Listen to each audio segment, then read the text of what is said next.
그 다음에 이제 성곽은 축성 재료에 따라서 크게 돌로 쌓으면은 석성, 그죠?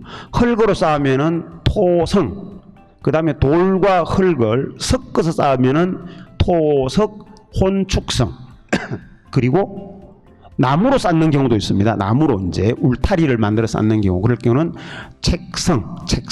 크게 이렇게 네 가지로 납니다. 네 가지로 납니다. 바로 옆에 있는 몽촌, 다음에 뭐가 붙죠? 몽촌, 토성, 풍납, 토성. 그렇죠. 왜 다 토자를 붙여 놨습니까? 그렇죠. 성벽을 쌓은 재료가 흙이다. 그래서 토성입니다. 토성입니다. 고구린들도 토성도 쌓고 석성도 쌓고 토석 혼축성도 쌓고 목책성도 쌓고 다 쌓았습니다. 다 쌓았습니다. 예. 이제 이 석성부터 보면은요.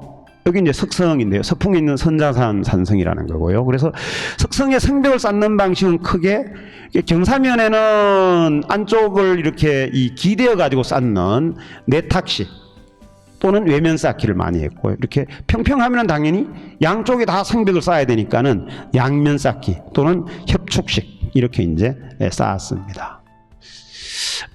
그리고 이제 이 고구려 성벽을 이렇게 답사하다가 보면은요, 이게 백암성의 이제 북벽인데요.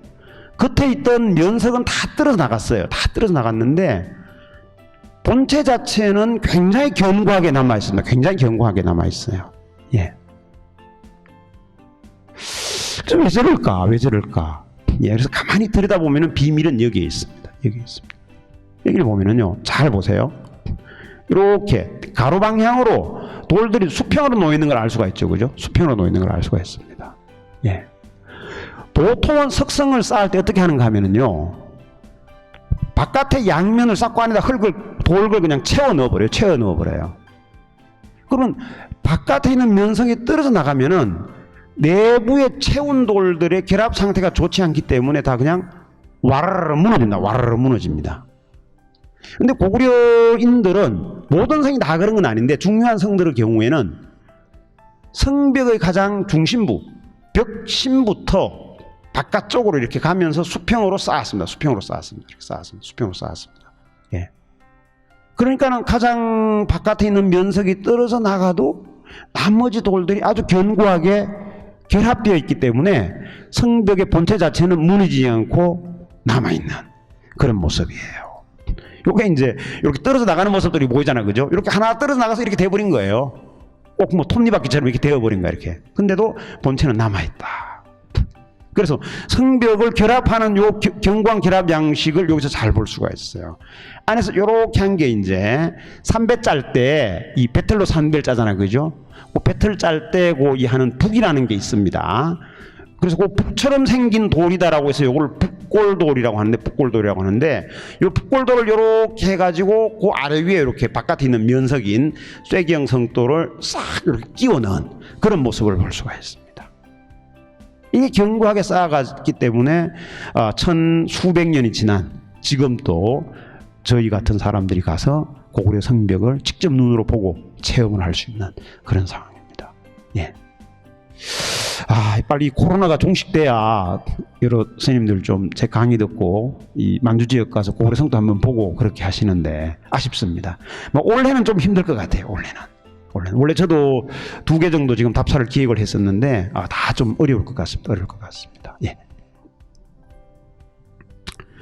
그리고 또 이제 이런 성벽을 쌓을 때 몇 가지 기법들이 있는데, 대체로 이제 아래에는 큰 돌을 놓고 위로 올라갈수록 작은 돌을 놓고, 그래야 이제 이 압력을 견뎌낼 수가 있으니까요, 그죠? 그 다음에 또 하나 중요한 것은 퇴물림 쌓기라고 하는데, 하단에는 한 7, 8단 정도는 조금씩 한 5에서 7cm 정도 이렇게 물려서 쌓습니다. 이렇게 쫙 이렇게 물려서 쌓는 이런 모습들이 보이잖아요, 그죠?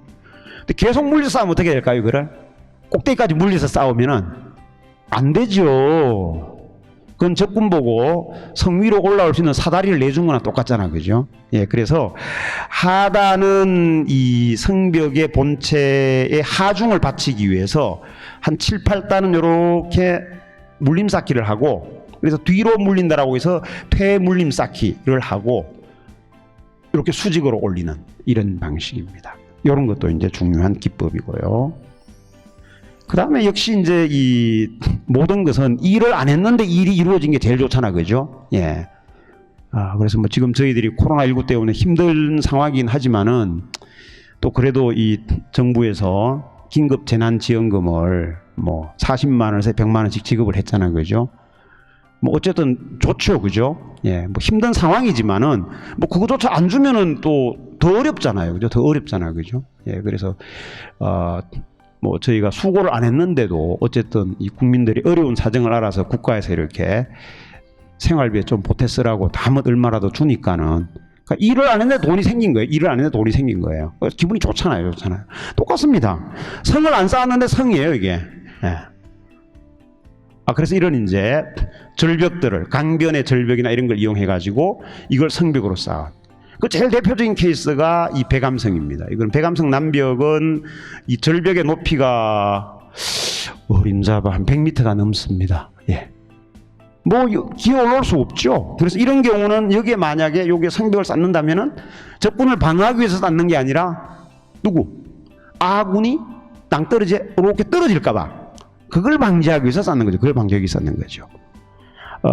이렇게 이제 이 자연지형을 이용해서 이 성벽을 삼은 경우들이 굉장히 많습니다. 굉장히 많습니다. 이게 이제 산성을 쌓으면서 이 터득한 고려인들의 지혜이다, 이렇게 말씀을 드릴 수가 있겠죠. 예. 뭐 이런 경우들이 다 그런 겁니다. 이건 신빈에 있는 흑구산성인데 역시 산정식 산성이에요. 상정상부에 쌓았는데 이쪽 부분인데요. 요렇게 한번 보세요. 언뜻 보면 꼭 돌로 성을 쌓은 것 같아요. 인공성벽처럼 보여요. 근데 사실은 성벽이 아닙니다. 이거는 그냥 절벽입니다. 절벽입니다. 절벽. 또 이런 경우도 있어요. 이렇게 가는데 이렇게 바위가 우뚝 솟았어요. 그래서 이걸 이제 중국 애들은 초벽장이라고 하는데 이런 것들을 천연성벽으로 삼고는 이렇게 우뚝 솟은 바위 사이사이에만 돌들을 이렇게 쌓아가지고 성벽으로 삼은 그런 경우들이 많습니다. 그런 경우들이 많습니다. 예. 이것도 재밌는 건데요. 안반이 나타났어요. 지금 이제 이 아파트 공사나 이런 거 하려면 안반 나타나면 다 이걸 제거를 하고 이제 기초공사를 해야 되잖아요, 그죠? 고고인들은 이런 안반이 나타나면은 이걸 그냥 성벽의 기초로 삼습니다. 그럼 뭐를 어디에 맞추느냐? 돌덩어리를, 성돌을 안반에 맞추어요. 예. 이걸 이제 그랭이질이라고 하는데요. 우리 뭐 전통 건축의 아주 중요한 기법 중에 하나입니다. 우리 민가에도 이런 이제 이 초석 위에 기둥을 올릴 때 그랭이질 기법을 많이 사용을 합니다. 우리 민가의 초석은 기본적으로 대부분이 다 다듬은 이 정초석이 아니라 자연석, 덤벙주초입니다. 덤벙주초입니다. 그런 경우에는 바닥면이 울퉁불퉁하거든요. 그럴 때 돌을 다듬는 것보다는 뭐를 다듬는 게 더 쉽습니까? 나무를 다듬는 게 더 쉽죠. 그래서 기둥 아래를 돌에 맞춰서 다듬어요. 그렇게 올리는데 그런 이 거랭이질의 어떤 원초적 기술 이런 것들이 고구려 성곽 축성술에서 이미 나타났다. 이렇게 말씀을 드릴 수가 있습니다. 드릴 수 있습니다. 사실은 재밌는 게 있었는데 제가 어제 좀 급하게 이걸 정리하다가 못 찾았어요. 요게 성벽이 싹 무너진 경우가 있어. 그러면 여기에 돌을 끼워 넣었던 자국들이 다 남아있는 그런 경우들도 있습니다. 그런 경우들도 있습니다. 그 사진은 제가 이제 못 찾아가지고 못 썼습니다. 예. 그런 사진을 찍었던 기억만 나고요. 어느 성이었는지 정확히 빨리 기억이 안 나가지고 못 집어넣었습니다. 죄송합니다. 예. 자, 그 다음에 이제 이 토축성벽인데요. 이거는 이 중국 무순에 가면은 고이산성이라고 이제 이 사료상에는 신성으로 나오는 아주 중요한 성이 있습니다. 그 성에 이제 이 동성의 남벽인데요. 요 부분입니다. 그래서 요렇게 보면 요게 이제 가로로 이렇게 흙들이 가는 게 보이죠, 그죠? 그래서 이런 거는 흙을 이제 성질이 서로 다른 두 흙을 한 번씩 번갈아 가면서 놓으면서 아주 정밀하게 이 공이질을 한 건 아니고요. 대충 공이질을 했습니다. 대충 공이질을 했어요. 그래서 대충 공이질을 했다라고 해서 이런 것을 성토 다짐이라고 합니다. 흙을 이렇게 올리면서 그냥 다짐을 대충 했다. 그런 뜻이에요. 근데 요 성토 다짐에서 조금 더 나아가면 이제 이런 현상들을 확인할 수 있습니다. 똑같은 고이산성인데 아까 봤던 것은 이 남벽 쪽이고 이거는 동벽 쪽이에요. 근데 여기 보면은 요게 제가 옛날에 들고 다니던 이 나침판 겸 뭐 하는 그런 건데 요게 8cm인가 그랬어요. 그럼 여기서 여기까지 하면 12cm쯤 되거든요. 간격을 한번 보십시오. 12cm, 12cm, 12cm. 정확합니다. 정확합니다. 예.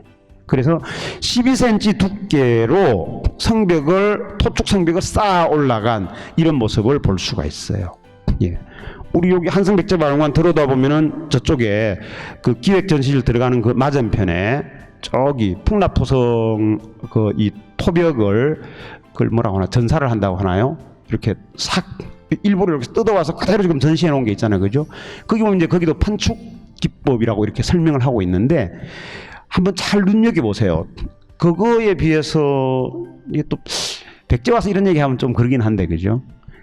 훨씬 더 정교해요. 가로로 가는 라인이 거의 일직선입니다. 거의 일직선입니다. 거의 일직선입니다. 예, 그런 걸 보겠습니다. 이런 거는 이제 이 판축 기법이라고 하는데 어떻게 하면 이렇게 나오느냐? 성벽을 쌓아가면서 판자를 댑니다. 양쪽에. 그리고 거기에 흙을 이렇게 넣고는 일정한 두께로 아주 정밀하게 다짐을 해요. 다짐을 해요. 예.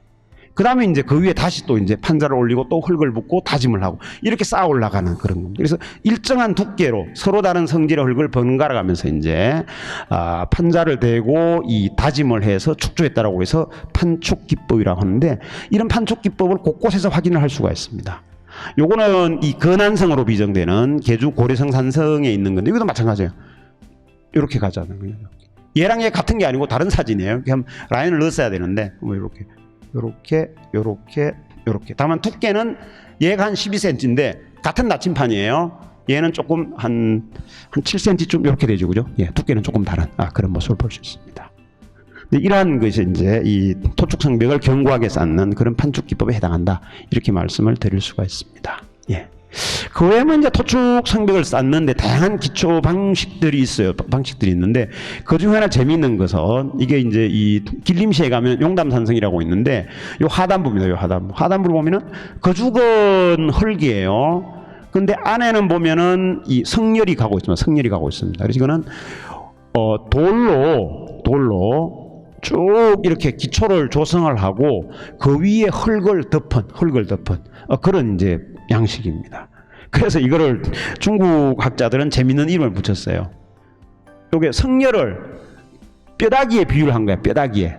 그래서 흙이 뼈다귀에 해당하는 성렬을 감쌌다. 그래가지고 포골장, 장은 성벽이라는 뜻입니다. 포골장이라고 이름을 붙이고 있는데요. 요런 이제 기초 조성 방식들이 확인이 됩니다. 예. 그 외에 이제 목책성으로는 이제 대표적인 게 문헌상에 보면은 두만강 위역에서 책성이 있었다라고 기록으로 확인이 되고 있습니다. 책성. 그래서 아마 책성은 최초에는 목책으로 둘렀던 성이 아닐까 이렇게 추정을 하고 있습니다.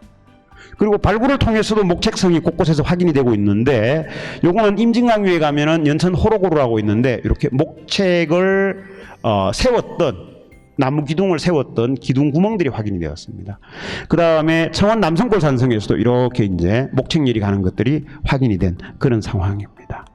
그래서 저는 목책성들은 좀 이 견고한 성을 쌓기 전에 조금 임시적으로 뭔가 방어시설을 마련할 때 이런 목책성들을 많이 활용을 했던 게 아닌가 그렇게 이제 추정이 되고 있습니다.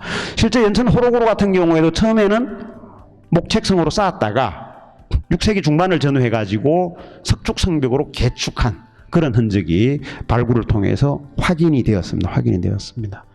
예. 자. 그래서 한번 정리를 하자면은 이 성곽은 입지 조건에 따라서 평지성과 산성으로 분류한다.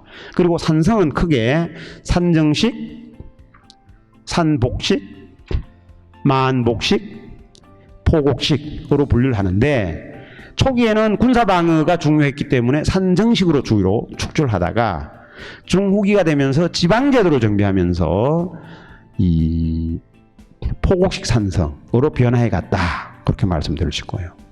그 다음에 이제 축성제도에 따라서는 크게 석성, 토성, 토석, 혼축성, 목책성 이렇게 나뉘고요. 이건 시기순이라기보다는 성곽을 쌓은 지역에 어떤 축성 재료를 쉽게 구할 수 있느냐에 따라서 결정되었던 것 같아요. 그리고 또 같은 성이라 하더라도 성벽의 역할에 따라서 어떤 지점은 석축성을 쌓고 어떤 지점은 토축을 쌓고 그렇게 했던 것 같아요. 석축은 돌이라는 놈은 서로 밀어내는 성질이 있기 때문에요. 너비가 아주 넓은 성을 쌓기는 어렵습니다. 어렵습니다. 그래서 이제 이 석축으로 너비가 넓은 성을 쌓을 경우에는 이 겹성 형태로 쌓습니다. 성벽을 여러 차례 쌓는 거죠. 그렇게 하기도 하는데 그래도 한계가 있습니다. 한계가 있어요. 그래서 오히려 이 아까 봤던 포고기 산성의 입구 같은 경우에는 이게 너비가 아주 높게 쌓아야 되거든요. 그래서 그런 경우에는 오히려 판축 기법을 동원한 토축 성벽을 쌓습니다. 그래서 만두 지역에 가면 대부분의 포고기 산성 중에서 입구 부분은 이 토축 성벽이고 산 정상부 마루를 따라서는 이 석축으로 쌓은 그런 경우들을 굉장히 많이 확인할 수 있습니다. 그래서 성벽의 재료는 그 지역에서 어떤 재료를 쉽게 구할 수 있느냐, 그 다음에 각 성벽의 기능이 무엇이냐, 이런 거에 따라서 이제 달리 선택을 했다, 이렇게 말씀을 드릴 수 있겠습니다. 자, 성곽 시설로 넘어가겠습니다. 이제 이 성에서 역시 제일 중요한 것은요, 방어가 목적이기 때문에 성벽이 제일 중요해요. 근데 만약에 방어가 중요하다고 해서 성벽으로만 뺑 둘러 놓아서 전부 다, 그럼 그 성을 사용할 수 있겠습니까? 없죠. 결국은 성벽을 왜 쌓습니까? 사람이 그것을 사용을 하려고 쌓는 거죠.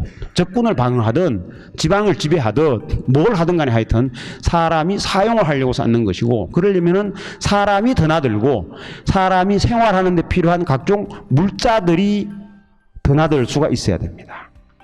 그래서 성벽에서는 이 성벽 다음으로 중요한 게 성문입니다. 성문입니다. 근데 이 성문은 결정적으로 트여 있으니까는 방어상으로 취약한 그런 문제점을 이제 갖고 있는 거죠. 자, 그래서 이제 성문의 구체적인 사례를 아까 봤던 이 오녀산성에서 확인할 수 있습니다. 이 오녀산성의 서문이고요. 이걸 발굴해 보았더니 이렇게 계단이 있고, 그 다음에 여기에 성문에 기둥을 세웠던 문화돌이 확인이 되었습니다. 요 자리입니다. 그리고 그 안쪽에 요건 뭘까요? 요거 여기도 같은 게 있습니다. 뭘까요? 일종의 위병소예요. 위병소. 보초병이 서던 자리. 뭐 그렇게 적어 놓지는 않았지만 그렇게 보여요. 예, 그래서 보초병이 여기 아마 이렇게 양쪽에 딱 이렇게 창을 쫙 들고 이렇게 있지 않았을까? 그렇게 추정이 되고 있습니다. 그래서 이러한 성문은 방어상으로 취약했기 때문에 그 방어상의 취약점을 보완하기 위해서 옹성 구조가 발달하게 됩니다. 즉, 저기 성문으로 들어오려고 하면은 그것을 옹은 단지잖아요. 그죠? 단지 안에 가두어 가지고 공격을 하기 위한 그런 형태의 시설. 그걸 이제 옹성이라고 합니다. 그래서 가장 초기의 옹성은 이러한 형태예요. 성벽을 이렇게 가고 이렇게 어긋지게 쌓는 거야. 그리고는 요게 이렇게 성문을 설치해요. 그럼 적군이 이렇게 들어오면은 여기와 여기에서 동시에 공격을 할 수 있겠죠, 그죠? 그죠? 요게 이제 어금문식 옹성이에요. 그러다가 점차 이제 성벽을 일직선으로 쌓으면서 성문 앞쪽을 이렇게 두르는 형태의 이 옹성들이 나오는데, 최종적으로는 이렇게 반원형으로 둘러요. 이게 고창읍성, 이건 조선시기 저겁니다. 이 반원형인데, 고구려는 이런 반원형의 이 실물 자료를 확인을 지금 할 수가 없습니다. 그래서 제가 사진을 지금 제시를 못했는데요. 다만 반원형으로 가는 과정에서 아마도 장방형을 경유했지 않았을까, 이렇게 추정을 하고 있습니다. 그걸 어디서 확인할 수 있느냐? 자, 조금 전에 봤던 어금문식이 바로 이거예요. 얘의 지점이 바로 여기입니다. 요거는 이 1910년대에 일본의 학자인 이 관야정 세키노라는 사람이 작성한 고구려 두 번째 도성인 국내성의 평면도입니다. 그래서 거기 보면은 그 당시에 이런 모습으로 남아 있었다라고 해놓았어요. 그게 그 이후에 도시 개발되면서 다 묻혔다가 2000년대 초에 다시 발굴이 되어서 이런 모습으로 우리들 눈앞에 나타났습니다. 제가 1990년대 이 지역 답사할 때만 해도 이 모습을 볼 수가 없었어요. 왜? 이건 다 땅에 묻혀 있었거든요. 근데 발굴하면서 이게 드러나서 실제 이 도면이 실제 사실에 근거한 것이구나 하는 것을 확인할 수가 있었습니다. 근데 여기 보면은 여기 보세요. 여기 보세요. 여기도 보세요. 어떻습니까? 바깥에 이렇게 장방형으로 둘렀죠. 그죠? 예, 그래서 아마도 국내성에 어금문식 옹성하고 장방형 옹성이 같이 있었다 하는 사실을 이 새끼노가 이 작성한 도면을 통해서 저희들이 확인을 할 수가 있습니다. 확인을 할 수가 있습니다. 예. 그래서 고구려의 경우는 대체로 어금문식에서 장방형에서 좀 더 발전했으면 반원형 옹성으로 이 발전하지 않았을까? 그렇게 얘기를 할 수 있겠습니다. 근데 이러한 이제 이 어금문식이나 이 장방형 또 반원형 이런 옹성들은 주로 이 평지성에서 많이 확인이 되고요. 산성에서는 오히려 다른 형태의 옹성들이 확인됩니다. 이건 평양에 있는 이 대성산성 이 서문인데요. 그래서 이게 이제 입구 쪽인데 보면은 성을 어떻게 쌓느냐? 성벽 이렇게 해가지고 이렇게 쌓아요. 이렇게 쌓습니다. 그러면 여기에 옹성을 만들진 않았지만은 양쪽에 있는 성벽이 이렇게 해서 이렇게 들어오니까는 입구 전체가 어떻습니까? 거대한 U자형의 천연 온성이 되는 게 천연 온성이 되는 거예요. 그래서 이런 이 포곡지 산성 같은 경우에는 자연지형을 최대한 활용해 가지고 천연 온성을 만들었다 하는 걸 알 수가 있습니다. 이게 사실은요, 얘들보다 훨씬 더 효과적이죠. 이렇게 하는 것보다. 그죠? 예.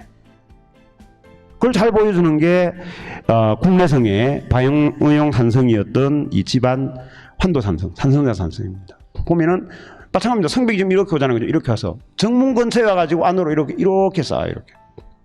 그래서 이렇게 올라갑니다. 이렇게. 그럼 이 공간 자체가 어떻게 됩니까? 천연의 옹성이 되는 거예요. 그래서 자연지형을 최대한 활용하면서 성문이 갖고 있는 방어상의 취약점을 보완했다. 이렇게 말씀을 드릴 수가 있는 거죠. 이런 게 고구려 성곽의 아주 중요한 특징이다. 이렇게 말씀을 드릴 수가 있습니다. 예. 그리고 이제 이렇게 옹성을 쌓기 힘든 경우에는 이 성문 좌우에 이렇게 치성을 쌓습니다. 그래서 성문 좌우에 있는 치성을 적대라고 하는데 이러한 방식으로 이제 보완하기도 하고. 그 다음에 또 문지 근처에 가면은 이렇게 기와들이 많이 있는데요. 이건 아마도 이 문 위에다가 누 건물을 지었던 것으로 그렇게 추정이 됩니다. 그래서 문누 건물들이 있었던 것으로 그렇게 보이고요. 그 다음에 중요한 성곽 시설로 이제 장수가 이 지휘를 했던 지휘소, 장대가 있습니다. 장대. 그래서 장대 근처에도 가면 이렇게 기와들이 많은데 역시 장대에도 이 건물을 지었던 것으로 그렇게 추정이 되고 있고요. 그 다음에 이제 중요한 게 성벽이 이렇게 일직선으로 있을 때는 이렇게 접근하는 이 적군을 이 벽에 딱 달라붙으면은 공격할 방법이 없잖아요. 그죠? 그래서 이제 돌출 시설들을 만듭니다. 돌출 시설들을 이렇게 만들어요. 바로 이 돌출 시설을 치성이라고 합니다. 치성이라고 해요. 치성이라고 합니다. 요거는 이 고구려 치성의 제일 이 대표적인 사례인 대감성 북벽의 모습입니다. 지금 하나, 둘, 셋, 네 개가 남아 있고 그 뒤에 발굴을 통해서 네 개인가 다섯 개를 더 아래쪽으로 확인을 했습니다. 그래서 현재는 가면은 이 거주고로는 네 개가 남아 있습니다. 네 개가 남아 있습니다. 제 기억에는 얘가 얘고요. 얘가 얘일 겁니다. 얘가 얘인가? 저도 하도 오래전에 찍은 사진이어서 잘 기억이 아삼무삼합니다. 근데 여러 선생님들 보기에 얘랑 모습이 좀 다르죠. 그죠? 어떻게 달라요? 그래서 탁 하고 한 놈은 탁 안 하고 그렇습니까? 예, 그렇죠. 얘는 이렇게 좀 둥스름하고 얘는 아주 칼로 쫙 자른 것처럼 각이 딱 져 있고 그죠? 예. 우리 남자 선생님들 군대 근무할 때 딱 각 잡듯이 이 각을 얘는 확실히 잡아죠. 그죠? 얘는 좀 희미하죠. 각이 안 잡혔잖아요. 그죠? 예. 그럼 위에 거하고 아래 거 중에 어느 게 원래 고구려인들이 쌓았던 치성일까요? 이 대감성 또 고구려가 멸망된 이후에 이 요동 지역을 장악했던 여러 나라들이 여러 번 개축을 했습니다. 원나라도 개축을 했고 명나라도 개축을 했고 계속 사용을 했어요. 그래서 고구려 사람들이 쌓았던 기초 위에다가 계속 이 개축을 해가지고 사용했던 것으로 보이는데 그 위에 거하고 아래 것 중에 어느 게 원래 고구려인들이 쌓았던 성일까요? 치성일까요? 예, 위에 게 맞습니다. 위에 게 맞습니다. 이 치성은 고구려인들은요 기본적으로 치성을 둥글게 쌓았습니다. 왜 그러느냐? 사각을 최소화하기 위해서. 이렇게 직각이 지면은 여기에 쫙 달라붙으면은 여기서 얘를 공격을 할 수가 없어요. 활을 쏘거나 뭘 해가지고. 그래도 둥글게 쌓아야만 최대한 사각, 즉 적이 자기의 몸을 은폐할 수 있는 그게 최소화됩니다. 최소화됩니다. 그래서 이제 원래 쌓았던 성벽은 이놈이에요. 이놈이에요. 이건 나중에 위쪽 부분은 개축한 겁니다. 아래는 그래서 둥근 부분이 남아 있습니다. 아래는 기초 부분은 원래 고구린들이 쌓았던 게 남아 있고 윗부분 대체로 요 정도를 개축을 했습니다. 라인이 보입니까? 이렇게 보이죠? 예. 허물어졌는데 요 부분을 후대에 뭐 원이 됐든 명이 됐든 개축을 해서 사용을 했던 그런 모습입니다. 그런 모습입니다. 예. 그래서 이렇게 보면은 위에서 제가 이렇게 엎드려서 찍은 사진이에요. 옛날에 이렇게 보면 이렇게 다 둥글게 굽돌이 형태로 처리한 그런 모습들을 볼 수 있고요. 예.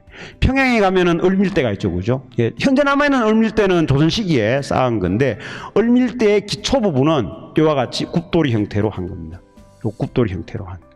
이분이 옛날에 고구려 연구회를 창립해서 고구려 성곽을 가장 많이 초창기에 답사를 하셨던 서경대에 계셨던 서길수 교수님입니다. 예, 아주 위에서 열심히 찍고 계시는 그런 모습이에요.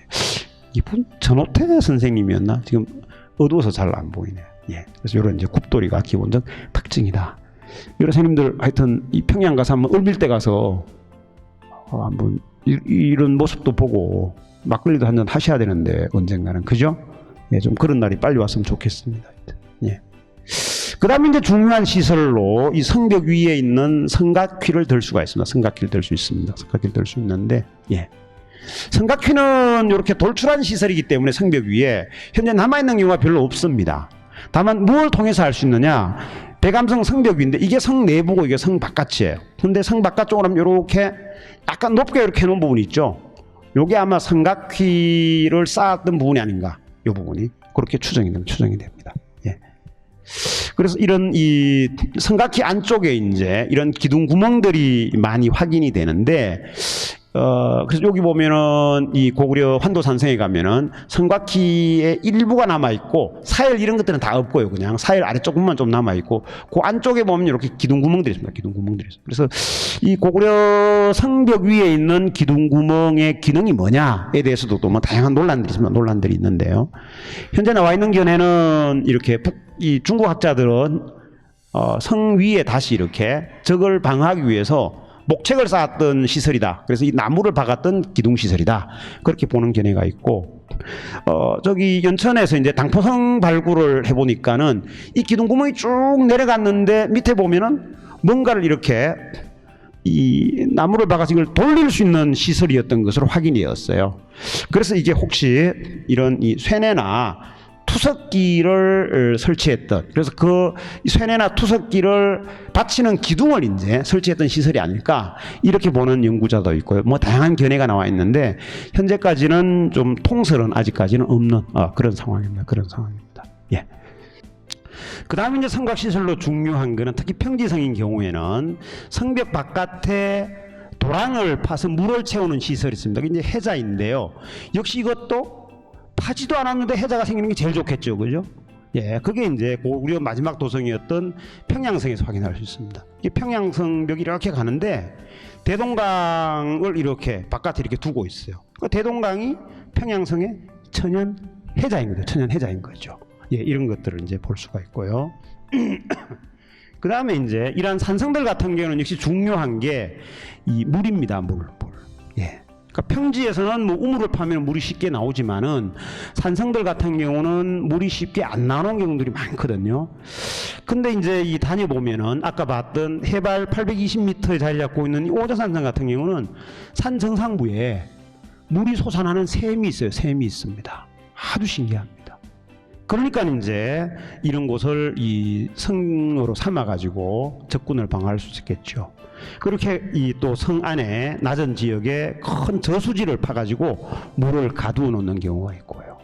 근데 아까 봤던 백암성은 성 자체가 완전 안반산입니다. 안반산입니다. 물이 날 곳이 없습니다. 물이 날 곳이 없습니다. 근데 바로 옆에 태자라는 큰 강이 흘러갑니다. 어떻게 했느냐? 그래서 여기에다가 사다리 시설 비슷한 거를 이렇게 판 거예요. 잔도 시설을 팠습니다. 그리고는 내려가서 물을 길어 올라왔던 걸로 보입니다. 그래서 이렇게 물을 확보하는 게 굉장히 중요하다라는 거. 그래서 실제 이런 우물 시설들도 곳곳에 확인되고요. 그 다음에 이 전기평양성의 이 방어요 산성인 대성산성 같은 경우는 성내에 이런 저수지나 연못이 170개 정도 있습니다. 170개. 그러니까 적군이 침입해 왔을 때 도성에 사는 많은 사람들이 들어가서 장기간 농성할 수 있게끔 굉장히 많은 물들을 이제 저장을 했다. 사실은 사람이요, 음식은 좀 뭐 한 일주일 안 먹고 살 수 있지만은요, 물을 일주일 안 먹으면 바로 죽습니다. 탈수해서 다 죽습니다. 그래서 물이 굉장히 중요하다, 그렇게 말씀을 드릴 수 있고요.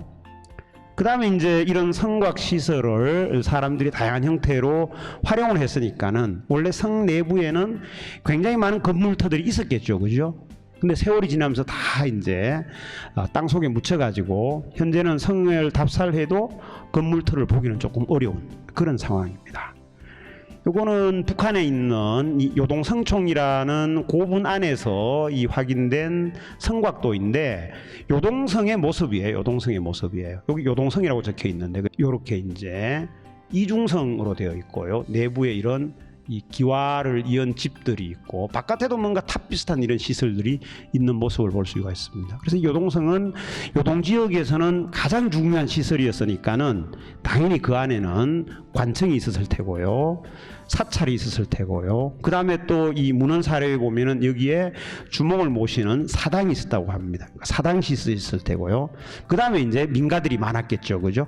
그런 것들이 있었을 것으로 보이고 고분벽화를 통해서도 이런 이제 다양한 건물들의 모습들을 확인할 수가 있습니다. 뭐 이 부분은 아마 다음 주에 윤성호 선생님이 더 상세히 이제 말씀을 드릴 테니까는 제가 상세히 말씀을 안 드리고요. 홍련봉 이보루에서 굉장히 많은 이제 성 내부 시설들이 이렇게 확인이 되었습니다. 확인이 되었고요. 요건 이제 고구려 두 번째 도성이었던 국내성의 방어용 산성인 환도산성에서 발굴된 궁전터입니다. 궁전터입니다. 요 길이가 대략 한 90m 정도 됩니다. 90m 정도 됩니다. 그래서 굉장히 거대한 건물지가 4개의 대지 위에 자리를 잡고 있는 그런 모습을 볼 수가 있습니다. 그리고 이제 오녀산성 같은 경우도 이 내부에 이렇게 건물군들이 막 이렇게 확인되는데 이런 것들은 대형 건물이기 때문에 궁전터라고 볼 수 있지만 이런 것들은 아마도 병사나 성 내부에 이 사는 사람들이 거주했던 그런 공간으로 보입니다. 그래서 이런 것 같은 경우는 이렇게 내부에 이제 쪽굴들 시설, 온돌 시설이죠. 이런 것도 확인됩니다.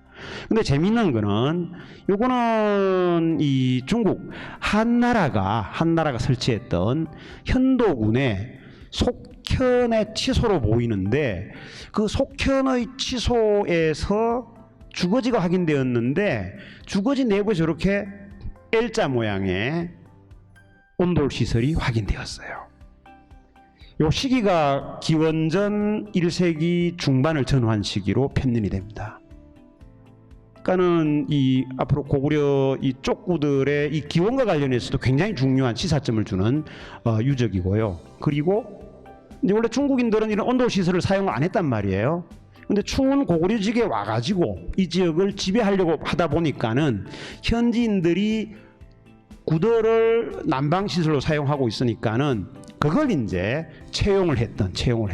그래서 우리가 흔히 이제 이런 뭐 이 중국 군현이나 이런 것들과의 관계 속에서 일방적으로 저희가 중국 군현으로부터 선진 문물을 수용했다 이런 것만 자꾸 얘기를 하는데 좀 앞으로는 그들이 현지에 와서 현지에 적응하는 과정에서 현지 문화를 수용했던 양상들 이런 것들도 좀 앞으로는 밝혀야 되지 않을까 그런 생각을 해보게 됩니다.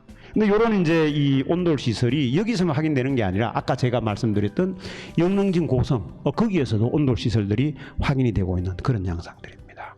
그래서 의외로 이 중국 군현의 이 한인 관인들이 또는 그 가족들이 현지에 와서 생활하면서 현지 문화를 수용하던 이런 양상들이 전개되었던 게 아닌가 이렇게 추정이 되고 있습니다. 그럼 이제 재밌는 것은 기본적으로 아까 말씀드린 것처럼 이 중후기에 이제 각 지역의 지방 지배의 거점성들도 대부분이 다 포곡식 산성이니까는 산성 내에 평지 공간이 그렇게 많지가 않습니다. 근데 거기에 이제 이 성에 이 거주민들이 살고 또 적군이 침입하면은 주변에 있는 백성들을 전부 다 그 안으로 이제 들어와서 피난을 하게 하거든요. 그게 바로 청야 수성전이에요. 들판을 청소를 싹 하고 곡실 한 톨 남기지 않고 주변 주민들을 전부 다 성 안으로 들여가지고 이제 적군을 방어하는 그게 이제 청야 수성전인데, 그러려면 성 내부에 굉장히 많은 거주 공간들이 필요하겠죠, 그죠? 그래서 어떻게 하느냐? 이게 이 무순에 있는 고위산성인데 내부의 경사면을 계단 모양으로 이렇게 계단 모양으로 조성을 해요. 그러면 여기에 아마 주거 시설들을 만들었던 것 같아. 그래서 이렇게 이거 제가 이렇게 주워서 모아놓고 사진 찍은 거예요. 그래서 이렇게 고구려 기와돌들을 기와장들을 이렇게 볼 수가 있습니다. 이분을 혹시 아는 분이 있을지도 모르겠네요. 예, 다음 주에 강의할 아차산 보루를 열심히 발굴하셨던 고려대에 계시는 최종택 교수입니다. 같이 가서 찍었던 사진인데요. 예. 본인은 찍히는지도 모르고 아마 이렇게 찍혔을 거예요. 예. 그래서 이런 것들이 이제 이 포곡식 산성이라는 게 단순히 군사용 산성이 아니라 지방 지배의 거점 용어도 활용되었다는 것들을 이런 유적들이 이제 보여주고 있다, 이렇게 말씀드릴 수 있습니다.